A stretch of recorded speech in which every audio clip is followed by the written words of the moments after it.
मंगत एक गरीब कुम्हार था। वो मिट्टी के बर्तन बनाकर बेचा करता था। इसी से उसका और उसके परिवार का गुजारा चलता था। दिवाली नजदीक आ रही थी। इस अवसर पर उसने बहुत सारे मिट्टी के दिए बनाए और बाजार में बेचने चल दिया। लेकिन मंगत की दियों से कुछ खास कमाई नहीं हुई थी। एक दिन जब वो दिए बेचने के चक्कर में एक ही जगह बैठा बैठा थक गया था तब सारा दिन गुजर गया, अभी तक एक भी दिया नहीं बिका है। अब उमा और बच्चों के सामने क्या मुंह लेकर जाऊं? परसों दिवाली है और यहाँ हाल ये है कि घर में दिवाली के लिए सामान खरीदने के भी पैसे नहीं हैं। यही सोच सोच कर वो भारी मन से घर पहुँचा। घर के दरवाजे पर उसकी पत्नी उमा और दोनों बच्चे रमा और राजू बैठे थे। अपने पति का उतरा हुआ चेहरा देखकर उमा सब समझ गई।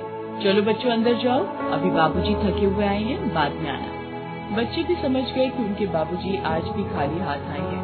बेचारे सुबह से पटाखों की आस में बैठे हुए थे। वे भी भारी मन से उठकर अंदर चले गए। हमारे साथ हमेशा ही ऐसा होता है। लगता है इस बार भी हमें दिवाली पुराने कपड़ों में मनानी पड़ेगी। दीदी, हम इतने गरीब क्यों हैं? भगवान हमें अमीर क्यों नहीं बनाता? हम कब तक ऐसे ही गरीब बनकर रहेंगे? कितने दिन हो गए मिठाई का मुंह देखे। सोचा था इस दिवाली पर जी भरकर मिठाई खाएंगे, लेकिन कुछ नहीं। देखना सब कुछ ठीक हो जाएगा, तुम चिंता मत करो। उधर उमा मंगत को समझाती है, दिल छोटा ना करो जी, दिवाली परसों है, अभी कल का पूरा दिन बाकी है। भगवान ने चाहा तो हमारी दिवाली भी अच्छी से मनेगी। हाँ, अब तो बस भगवान का ही आसरा है। उमा की बातों से मंगत को काफी तसल्ली मिली, मगर सिर्फ बातों से ही किसी का पेट थोड़ी ही भरता है। अगले दिन भी मंगत की कोई खास कमाई नहीं हुई। हाँ, उसके पास इतने पैसे आ गए जिससे पूजा का सामान खरीदा जा सके। दिवाली की शाम उमा ने पूजा की सारी तैयारी कर ली थी तथा बच्चों को भी समझा बुझा लिया था। बच्चे तो अभी शांत हो गए थे, मगर मंगत का मन अशांत था। उधर सब लोग पूजा में लगे थे, इधर मंगत के दिमाग में अलग ही उथल पुथल मची थी। हे भगवान, बच्चे भी क्या सोच रहे होंगे कि कैसा बाप है उनका। साल में तो एक बार आती है दिवाली, उसमें भी उन्हें खुशियाँ नहीं दे पाता उनका बाप। दूसरे बच्चों को पटाखे फोड़ते देख इनके मन पर क्या गुजरेगी। नहीं नहीं, मैं ऐसा नहीं होने दूंगा। मेरे बच्चे भी जरूर पटाखे छुड़ाएंगे और जी भरकर मिठाई भी खाएंगे। हाँ हाँ, जी भरकर मिठाई खाएंगे और पटाखे छुड़ाएंगे। हाँ, ऐसा होगा, जरूर होगा। पूजा खत्म होने के तुरंत बाद ही मंगत घर से निकल पड़ा।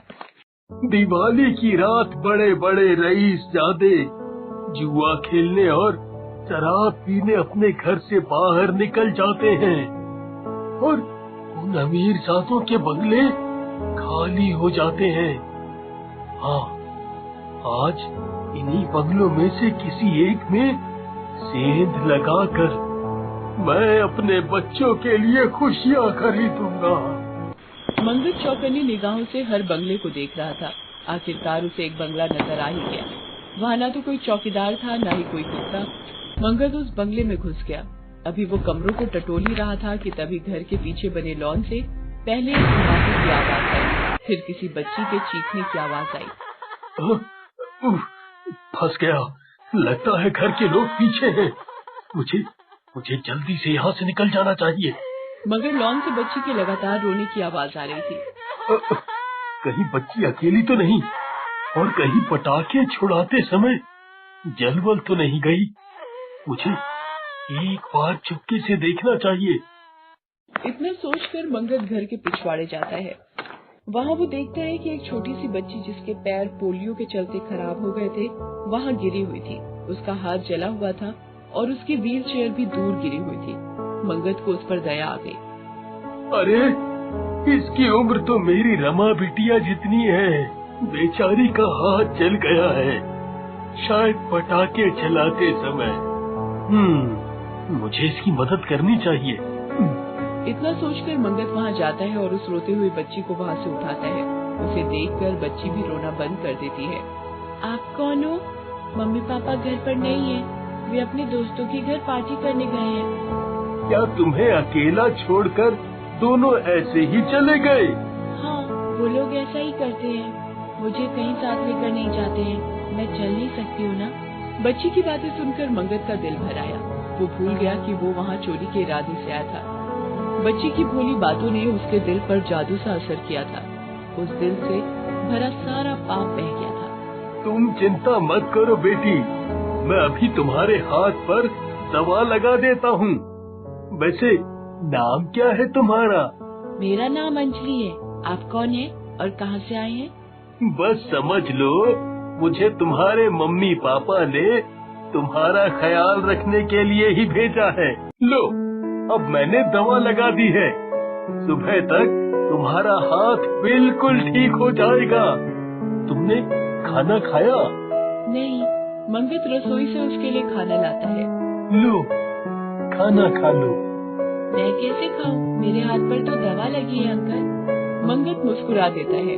उसके बाद वो अपने हाथों से अंजलि को खाना खिलाता है। उसके बाद दोनों वापस लॉन में जाकर थोड़े पटाखे भी छुड़ाते हैं। अंजलि बहुत खुश होती है। आज जिंदगी में पहली बार अंजलि बहुत खुश होती है। आप कितने अच्छे हो अंकल, मुझे छोड़कर अब कभी मत जाना। मंगत कुछ नहीं बोलता, बस मुस्कुरा भर देता है। तभी दरवाजे पर आवाज आती है। अंजलि के मम्मी पापा घर वापस आ गए थे। कौन है बे तू? घर खुला देखा नहीं और घुस गया चोट्टा कहीं का। अजी देख क्या रहे हो? बुलाओ पुलिस को। पुलिस तो आएगी ही, पहले मैं तो इसकी खबर ले लूं। इतना कहकर वो मंगत पर फिर पड़ते हैं और उसे मारते मारते बेदम कर देते हैं। बेचारी अंजलि किसी तरह अपनी व्हील चेयर पर आती है और बड़ी मुश्किल से मंगत को बचाने की कोशिश करती है। मम्मी पापा, इन्हें मत मारो, इन्होंने कुछ नहीं किया है, ये तो बहुत अच्छे हैं, इन्होंने मेरी जान बचाई है। अगर आज ये अंकल ना होते तो मैं आप लोगों के सामने जिंदा नहीं होती। इसके बाद अंजलि अपने साथ हुई सारी घटना अपने मम्मी पापा को बता देती है।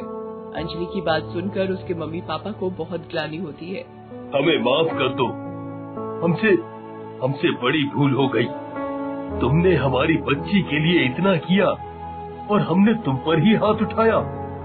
धिक्कार है हम पर, धिक्कार है। ऐसा ना कहे हुजूर।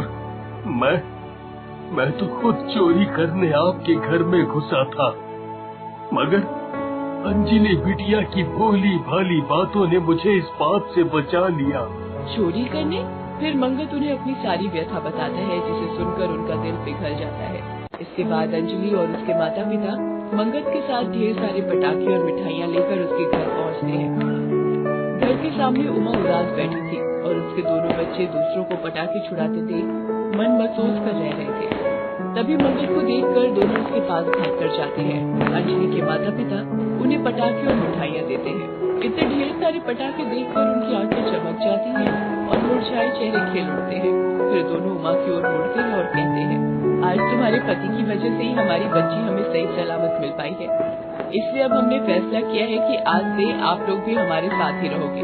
ये सुनते ही उमा की खुशी का ठिकाना न रहा। सचमुच दिवाली की वो रात उनके जीवन को खुशियों से भर गई थी।